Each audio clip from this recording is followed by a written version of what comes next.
Dans l'assemblée des saints, assoiffé je me tiens, que ton onction descende sur moi. Conscient que mon destin est dans le creux de ta main, que ton onction descende sur moi. Je suis disposé, assoiffé, que ton onction descende sur moi. Je suis disposé, assoiffé, que ton onction descende sur moi.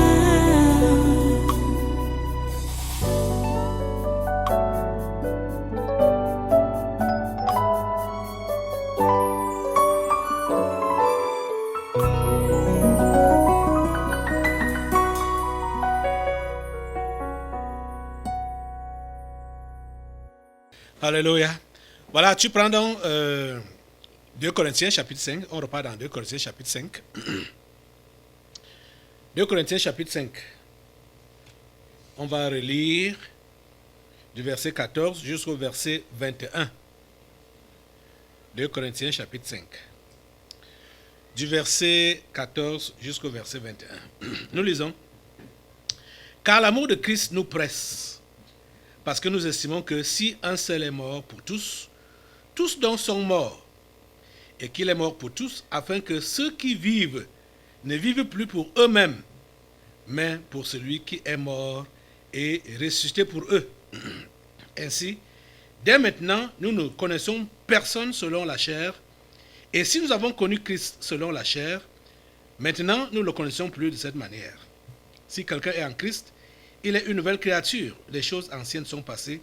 Voici, toutes choses sont devenues nouvelles. Et tout cela vient de Dieu, qui nous a réconciliés avec lui par Christ et qui nous a donné le ministère de la réconciliation.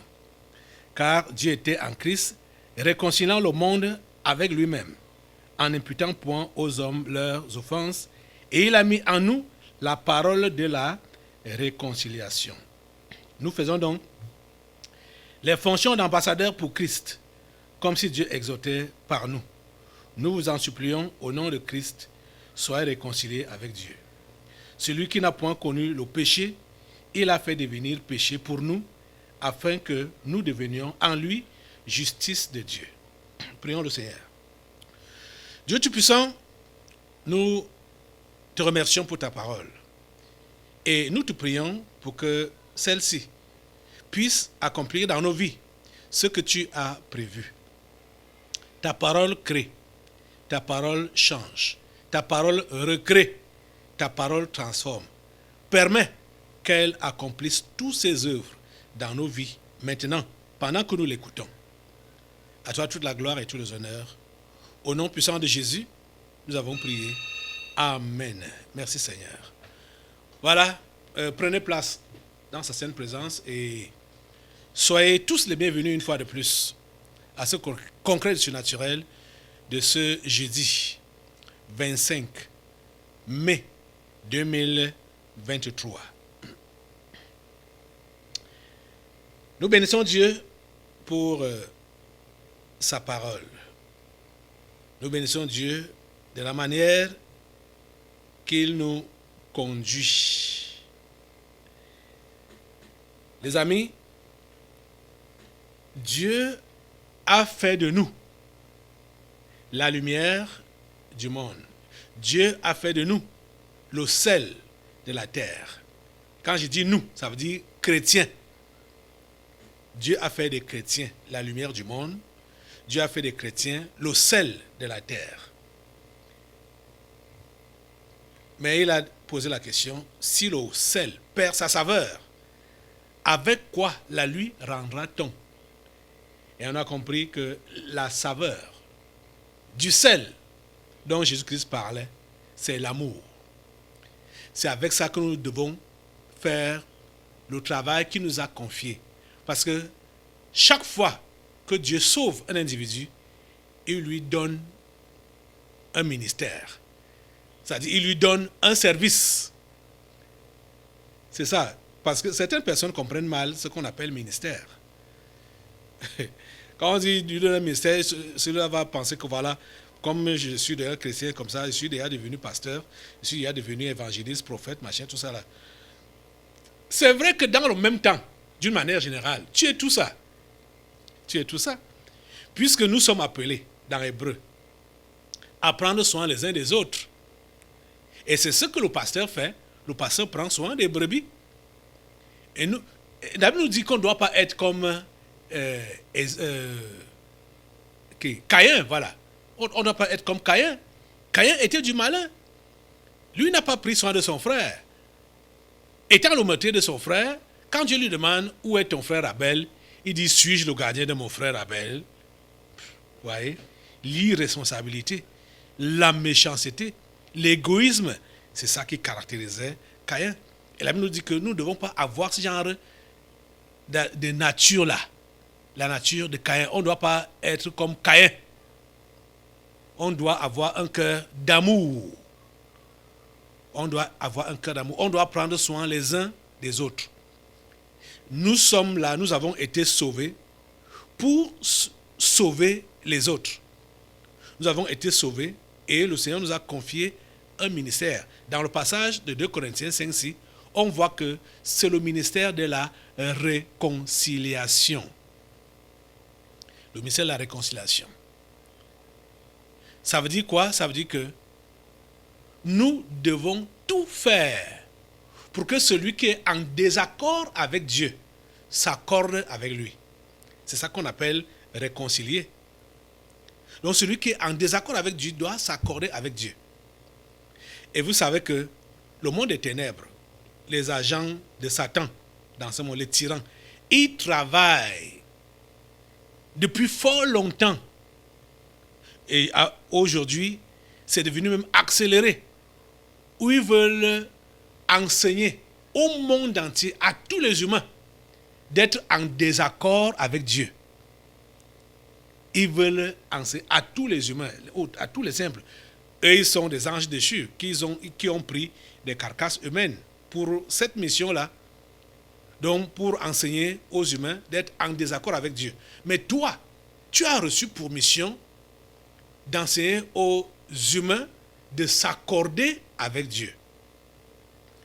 Être en désaccord avec Dieu, c'est faire ce que Dieu interdit, ce que Dieu a interdit. Mais les anges déchus, les tyrans, ces réincarnés, ces revenants, n'ont que faire de ce que Dieu a prescrit. Ils n'ont que faire de ça. Et eux, ils enseignent le contraire. Ils encouragent dans le contraire. C'est ça. Les raisons du monde nouveau, c'est ça qu'on appelle le nouvel ordre mondial. Vous entendez parler? Ils parlent de nouvel ordre mondial. Ça veut dire que les choses ne doivent plus être comme auparavant. Ça veut dire que les choses ne doivent plus être comme Dieu avait prescrit, comme Dieu avait établi. Parce que Dieu est tué, Dieu est enlevé du programme. Et c'est leur programmation qui doit maintenant passer. Et comme ils savent que Dieu avait décidé de ne plus détruire le monde, comme il avait fait au temps de Noé, il a détruit tout ce qui avait vie, tout ce qui avait souffle de vie dans les narines. Dieu a détruit cela par les eaux. Et Dieu a juré qu'il ne va plus jamais détruire le monde de cette manière-là, même si le monde fait des gaffes, des bêtises, n'importe comment. On voit que par la suite, ce n'est qu'il a eu à détruire des villes comme Sodome et Gomorrhe, mais avec le feu, cette fois-là, ce n'était pas dans l'eau. Et ces ennemis de Dieu ont donc pris les couleurs de l'arc-en-ciel que Dieu avait placé au ciel. Que quand il va voir, dès qu'il rassemble les eaux, pour que ça tombe comme le déluge était tombé au temps de Noé, l'arc va apparaître dans la nuit et Dieu va se ressaisir pour ne pas détruire. Donc ils savent que même s'ils font les dégâts n'importe comment, même s'ils font n'importe comment, Dieu ne va pas détruire le monde comme il avait fait au temps de Noé. Vous voyez? Et c'est pourquoi ils enseignent donc la dépravation à tout le monde. C'est-à-dire qu'ils veulent que tout le monde soit dépravé, que tout le monde devienne ennemi de Dieu. Mais les amis, toi, tu es appelé à enseigner aux hommes de devenir les amis de Dieu, tu dois enseigner aux hommes d'être en accord avec Dieu. Le désaccord qui existe entre eux et Dieu, à cause du péché, à cause de la rébellion, tu dois leur dire que Dieu a envoyé son Fils Jésus-Christ comme rançon. Il a envoyé Jésus-Christ à leur place pour que, en acceptant donc le sacrifice de Jésus, Dieu puisse pardonner leurs péchés et les réconcilier avec lui, de façon qu'ils deviennent les amis de Dieu. C'est notre mission. C'est notre mission. On ne doit jamais oublier cela. C'est pourquoi, quand quelqu'un se convertit donc, tu dois être son protecteur. Toi qui t'es converti avant lui, ou même après, ou n'importe quand, les croyants doivent s'entraider dans la foi. Au lieu de se combattre, ils doivent s'entraider dans la foi. Vous comprenez? C'est ça que la Bible nous enseigne. Peut-être qu'il faut qu'on relise ce passage-là. C'est dans Hébreu. Ouvrez dans Hébreu, au chapitre 10. Hébreu chapitre 10. Je crois que ça doit être à partir du verset 19. Hébreu chapitre 10. Oh, les amis. Je ne sais pas comment vous comprenez ce qu'on appelle la foi. Oh, Seigneur.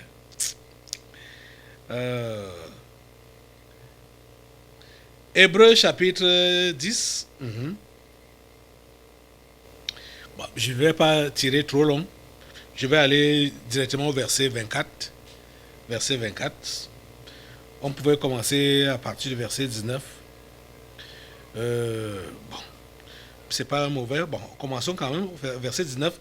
Hébreu 10, verset 19. Ainsi donc, frères, puisque nous avons au moins du sang de Jésus, une libre entrée dans le sanctuaire, par la route nouvelle et vivante qu'il a inaugurée pour nous, au travers du voile, c'est-à-dire de sa chair. Et puisque nous avons un souverain sacrificateur établi sur la maison de Dieu, approchons-nous avec un cœur sincère, dans la plénitude de la foi, les cœurs purifiés d'une mauvaise conscience et le corps lavé d'une eau pure. Retenons fermement la profession de notre espérance, car celui qui a fait la promesse est fidèle. Verset 24. Veillons les uns sur les autres pour nous exciter à la charité et aux bonnes œuvres. Veillons les uns sur les autres. Veillons les uns sur les autres pour nous exciter à la charité et aux bonnes œuvres. C'est ça que la Bible nous... Chacun est gardien de son frère. Chaque croyant est gardien de son frère. Nous devons veiller les uns sur les autres. Tu dois veiller sur ton frère. Et lui aussi doit veiller sur toi. De quelle manière? Chacun de tes frères, de tes sœurs, doit être l'objet de tes prières à Dieu. C'est-à-dire l'objet de tes intercessions. Ça ne veut pas dire que tu as le regard sur lui, comme ça tu regardes sur lui, tu regardes partout où il est allé où aujourd'hui, qu'est-ce qu'il a fait aujourd'hui, ce n'est pas ça, veiller sur lui. C'est dans la prière. C'est dans la prière. Et nous voyons ici l'exemple qu'on nous donne de Jésus. Repartons dans notre texte. Je ne serai pas trop long aujourd'hui. Repartons dans notre texte du début, 2 Corinthiens chapitre 5. Verset 19 dit, car Dieu était en Christ, réconciliant le monde avec lui-même. Nous avons reçu Christ, non? Nous avons reçu Christ en nous. Si Dieu était en Christ, ça veut dire que Dieu est en nous pour réconcilier le monde avec lui-même. Vous comprenez? Il est en nous. Nous l'avons reçu. En n'imputant point aux hommes leurs offenses. Vous voyez? Et Jésus l'a dit clairement. Peut-être ce terme, quand on dit là, en n'imputant point aux hommes leurs offenses, plusieurs ne comprennent pas. Jésus est venu non pour condamner, mais pour sauver. Vous comprenez? Jésus n'est pas venu pour condamner. Jésus est venu pour sauver. Dieu était en lui pour réconcilier les hommes avec lui. Et Dieu est en nous, au travers de Christ, pour réconcilier les hommes avec lui. Ce n'est pas pour qu'on condamne ces hommes. C'est pour leur salut. C'est pour leur salut. Dieu passe par nous pour sauver ces gens, en imputant point aux hommes leurs offenses. Et il a mis en nous la parole de la réconciliation. C'est ça, c'est clair. Et il a donc mis en nous la parole de la réconciliation. Et non la parole de la division. Et non la parole de la frustration. Et non la parole du scandale. Je crois que c'est à 2 reprises que le démon scandale s'est manifesté dans les corps ici. Chaque fois que j'ai évoqué cet aspect, le rôle que le chrétien est appelé à jouer à côté de son frère, à côté du non-croyant, à côté du païen, ce n'est pas le rôle de celui-là qui est un sujet, une pierre d'achoppement, un sujet de scandale. Mais celui qui est là pour réconcilier le païen avec Dieu, réconcilier le chrétien avec Dieu, le chrétien qui a chuté, le réconcilier avec Dieu. C'est le rôle, c'est la mission que nous avons. Il nous a donné le ministère de la réconciliation. Nous faisons donc, verset 20, nous faisons donc les fonctions d'ambassadeurs pour Christ, comme si Dieu exhortait par nous. Nous vous en supplions, au nom de Christ, soyez réconciliés avec Dieu. Et écoutez un peu le langage que Paul utilise. Paul ne dit pas, je vous ordonne, réconciliez-vous avec Dieu. Non. Ou je vous commande, réconciliez-vous avec Dieu. Ce n'est pas ça. Ce n'est pas ça. Ce n'est pas ce langage. Ce n'est pas un langage menaçant qu'on doit utiliser pour ramener quelqu'un à la raison ou pour ramener quelqu'un à se réconcilier avec Dieu. Ce n'est pas un langage menaçant. Ce n'est pas un langage menaçant. Hein? Il dit, nous vous en supplions, soyez réconciliés avec Dieu. Vous voyez, les termes que Paul utilise là, ça doit beaucoup nous éduquer. Toi qui prétends reprendre ton frère ou ta soeur ou un païen même qui est en faute, quel est le genre de langage que tu utilises? Quel est le ton que tu utilises? Quels sont les termes que tu utilises? Hein? L'expression de ton visage, ton ton, les paroles même qui sont de ta bouche là. Est-ce que ces paroles-là peuvent vraiment réconcilier cet homme-là ou cette femme-là avec Dieu, ou c'est pour l'éloigner de lui? Oh mon Dieu, change ces gens. Aidons-leur de comprendre. Nous avons reçu un ministère de réconciliation. Écoutez le verset 20. Écoutez le verset 20. Nous faisons donc les fonctions d'ambassadeurs pour Christ, comme si Dieu exhortait par nous. Nous vous en supplions, au nom de Christ, soyez réconciliés avec Dieu. Nous vous en supplions. Quand on supplie, on fait comment? Il y a les termes de supplication, c'est souvent en secouant, du moins en balançant les mains de cette façon. Pardon. Réconcilie-toi avec Dieu. S'il te plaît, réconcilie-toi avec Dieu. S'il te plaît, réconcilie-toi avec Dieu. Ce n'est pas en grondant. Ce n'est pas en menaçant. Ce n'est pas en condamnant. Et vous voyez que ces paroles s'accordent avec tout ce qu'il a déjà dit au début là, plus haut là. Que Christ n'est pas venu, Christ est venu réconcilier le monde avec lui. Il n'a pas imputé aux hommes leurs offenses. Il n'a pas tenu compte de leurs offenses ou les condamner dans leur égarement. Ce n'était pas pour les condamner. C'était pour pardonner. Et il utilise le langage de la réconciliation, c'est-à-dire le langage approprié pour la réconciliation, les supplications. C'est la prière. C'est la prière. Ça nous montre que la personne qui évangélise ou la personne qui exhorte, c'est un intercesseur. Il fait ça avec le cœur, dans la prière, voulant vraiment voir son interlocuteur se réconcilier avec Dieu, arranger sa vie avec Dieu. Et nous allons voir quelque chose qu'on a même déjà vu, on va le voir sous un autre angle maintenant, au verset 21 où il est donc dit, celui qui n'a point connu le péché, il l'a fait devenir péché pour nous, afin que nous devenions en lui justice de Dieu. Celui qui n'a pas connu le péché, il est devenu péché. Jésus-Christ est devenu péché. Vous voyez que Jésus n'a pas seulement pris la place du pécheur, mais Jésus a pris la place des actes que le pécheur a eu à commettre. Vous voyez ça? Comme j'ai dit que nous sommes déjà, on a vu cet aspect-là. Je vais vous le rappeler. C'est dans Exode au chapitre 32. L'intention de Moïse. Quand le peuple a péché, Moïse est monté à la montagne pour prier Dieu, pour que Dieu puisse pardonner le peuple. Et qu'est-ce que Moïse a dit à Dieu? Dieu, pardonne, sinon efface mon nom du livre de vie. Voilà un intercesseur.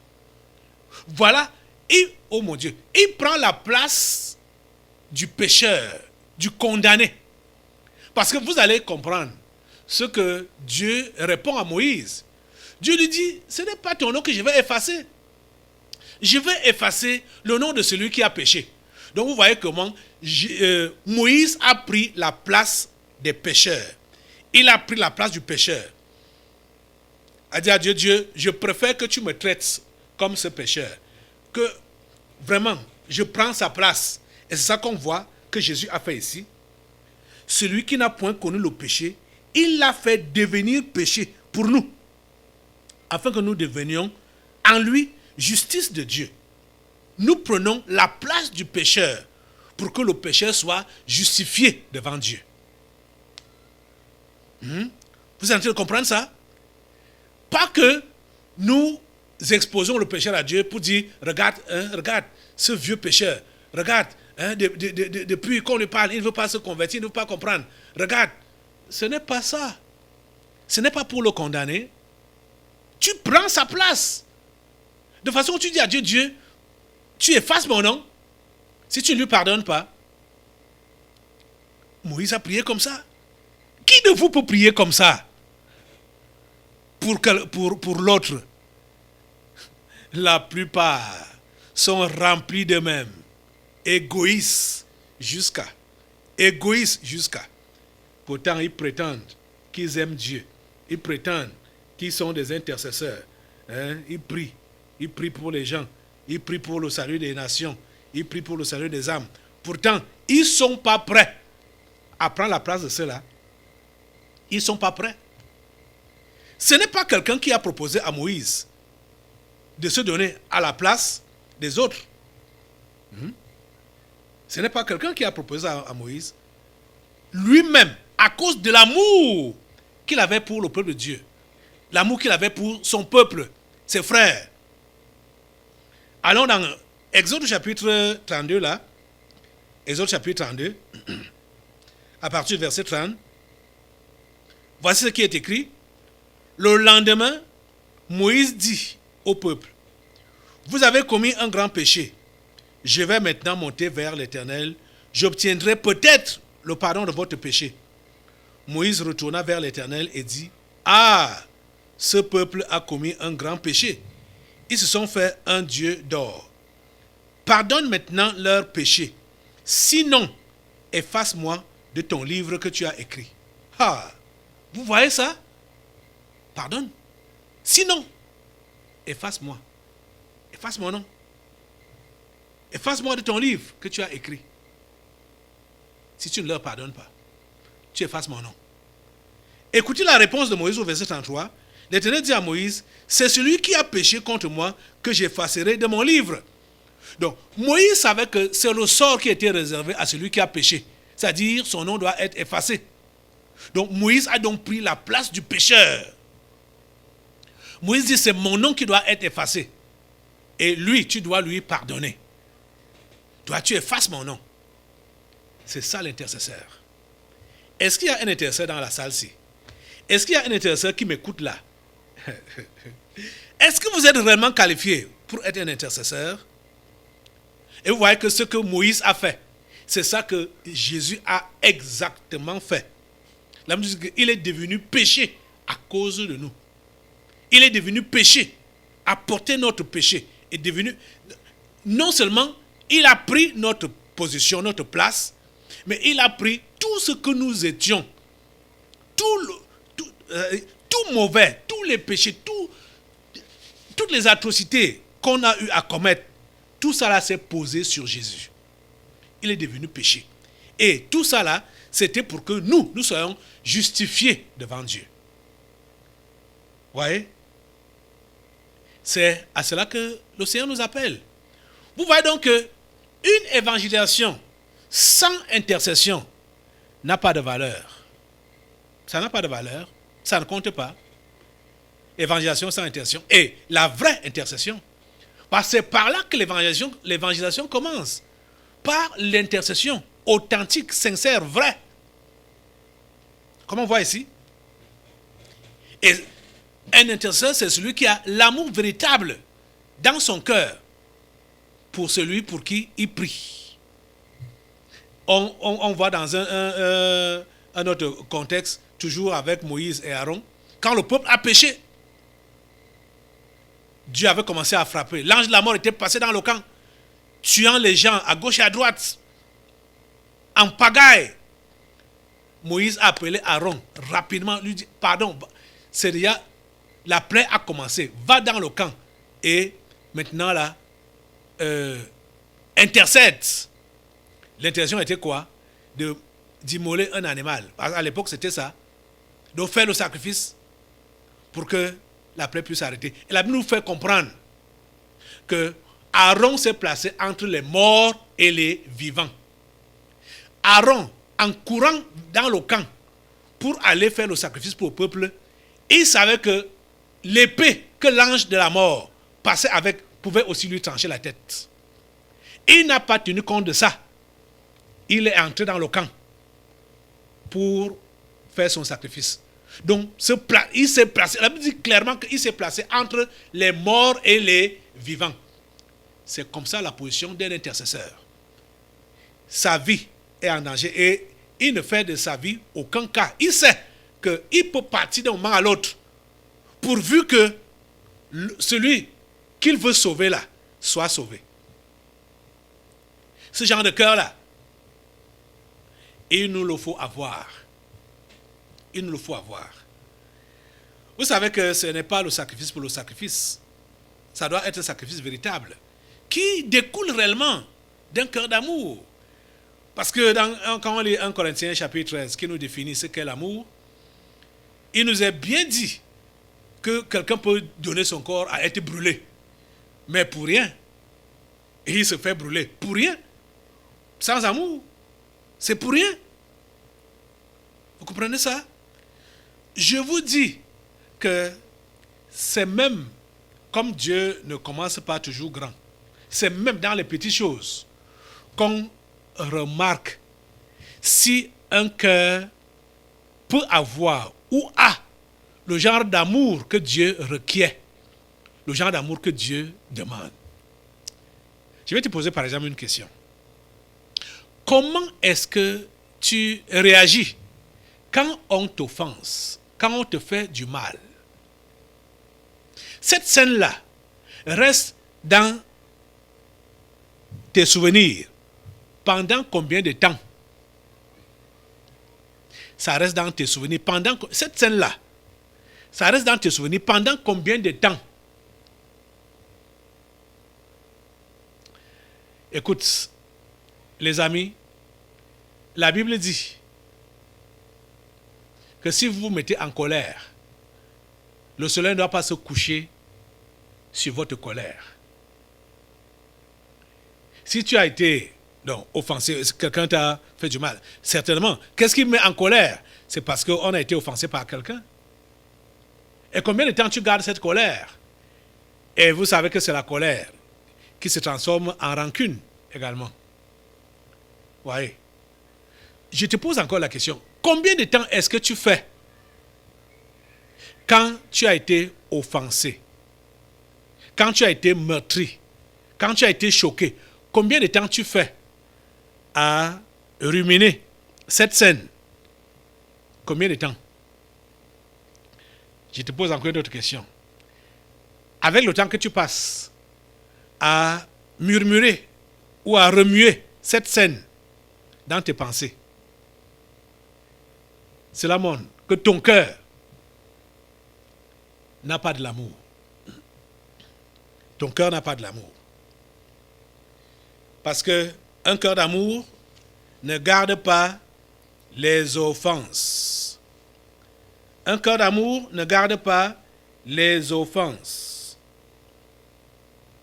Le verset 7 de 1 Corinthiens 13 nous dit que l'amour excuse tout.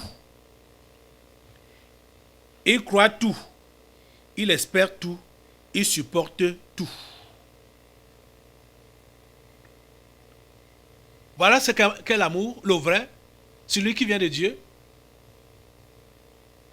Il excuse tout. Il croit tout. Il espère tout. Il supporte tout. Un cœur d'amour, c'est un cœur de pardon. Si tu n'as pas un cœur de pardon, tu ne peux pas prier pour le pardon des offenses de quelqu'un d'autre. Et la Bible, et Jésus a enseigné et a dit sur la prière, pardonne-nous nos offenses, comme nous aussi nous pardonnons à ceux qui nous ont offensés. Combien de temps est-ce que tu passes à ruminer, à murmurer, à réfléchir ce que tu as subi de la part des autres? Combien de temps est-ce que tu passes à réfléchir sur ça? Certains, c'est depuis des années, ils n'ont jamais oublié. Pourtant, ils prétendent avoir pardonné. Pour savoir que tu n'as pas pardonné, c'est que quand tu penses à cette scène, à ces paroles, à ce geste, ça te fait mal. Comme si ça venait d'arriver. Ça te fait mal. Même si ce n'est pas comme ça, mais ça te fait mal. Même comme si ce n'était pas ou comme si ça venait de se produire. Mais tu as mal. Ça veut dire que la blessure n'a jamais été guérie. Le pardon n'a jamais été total. Et tu ne peux pas être le genre qui va donc prier pour le pardon des péchés des autres. Tu ne peux pas donc être celui qui va accomplir ou remplir le ministère auquel le Seigneur l'a appelé, le ministère de la réconciliation. Nous devons réconcilier les hommes avec Dieu. Et pour que nous puissions le faire, il faut que nous puissions aimer ces gens, le genre d'amour de Dieu. Et ces gens, à réconcilier avec Dieu, c'est non seulement les non-croyants, mais aussi les croyants. Mais vous remarquez que plusieurs parmi vous, vous ne vous entendez pas avec vos frères, avec vos sœurs en Christ. Vous prétendez être frères et sœurs en Christ, mais vous vous gardez dents, vous vous gardez rancune. Vous n'arrivez pas à vous regarder dans les yeux. Vous n'arrivez pas. Ça m'étonne. Aïe, aïe, aïe. Je suis dépassé à constater que ça peut se produire, même ici au tabernacle de la liberté. Aïe. S'il vous plaît, changez. Changez. Changez. Nous avons reçu le ministère de la réconciliation. Réconciliez-vous les uns avec les autres. Réconciliez-vous avec vous-même. Et faites tout pour réconcilier les autres avec Dieu. Les païens comme les chrétiens. C'est le travail que nous avons reçu, le ministère que nous avons reçu. Et non celui de scandaliser. Ne soyez pas des sujets de scandale, s'il vous plaît. avant de réfléchir, avant de parler, avant d'agir, avant de faire n'importe quoi. Il faut mesurer la portée des conséquences que cela aura. Tu comprends ça? Oh. Écoutez, la Bible a dit ceci dans 2 Corinthiens chapitre 8, verset 21. Car nous recherchons ce qui est bien, non seulement devant le Seigneur, mais aussi devant les hommes. Ça doit être notre logique. Chercher ce qui est bien, non seulement devant le Seigneur, mais aussi devant les hommes. Tes paroles, tes gestes, tes actes, n'importe quoi que tu fais, rassure-toi que c'est bien devant Dieu et que c'est bien devant les hommes. Déjà, si tu sais que c'est bien devant Dieu, ça va être bien devant les hommes. Les hommes qui vont détester ça, ce sont les ennemis de Dieu. Ce sont les anges déchus. Parce que ce qui est sûr, ce n'est pas tout le monde qui va apprécier ce que tu fais. Parce que Dieu a apprécié cela. Mais ça ne doit pas te déranger. Ça ne doit pas te déranger. Mais tu dois savoir que tout ce que tu fais, tout acte que tu poses, tu n'aimerais pas offenser ni Dieu, ni les hommes. Et vous savez que c'est le cœur que Dieu regarde. Les intentions du cœur, c'est ça que Dieu regarde. Les intentions. C'est ça que Dieu regarde. Si tu agis de cette façon-là, sachant que Dieu regarde dans ton cœur et regarde tes intentions, tu vas les régler toujours de la bonne manière. Que Dieu soit content de toi. Et quand Dieu est content de toi, certainement, tes actes vont produire des fruits positifs. As-tu compris ça? Lève-toi sur tes deux pieds pour demander à Dieu cette grâce. Au lieu d'être un traître, une pierre d'achoppement, que tu sois un réconciliateur et que tu sois un intercesseur prêt à te livrer en vrai pour la survie des autres et non vouloir sauver ta tête à tout prix et à n'importe quel prix. Non. Sois prêt à te livrer pour les autres, pour qu'ils soient sauvés, qu'ils se réconcilient avec Dieu. Seigneur, s'il te plaît, ces hommes et ces femmes, je te les présente. Et je prie que tu puisses travailler leur cœur, afin que chacun puisse se mettre au travail, d'après l'appel que tu as lancé à chacun, et d'après le service que tu as donné à chacun, le service de la réconciliation. S'il te plaît, Père Saint, les voici que je te présente. Travaille dans chaque vie et accomplis ta volonté dans chaque vie. Au nom de Jésus-Christ de Nazareth, j'ai prié. Amen. Amen. Assois-toi. Nous allons maintenant passer aux délivrances prophétiques. Dans l'assemblée des saints, assoiffé je me tiens, que ton onction descende sur moi. Conscient que mon destin est dans le creux de ta main, que ton onction descende sur moi. Je suis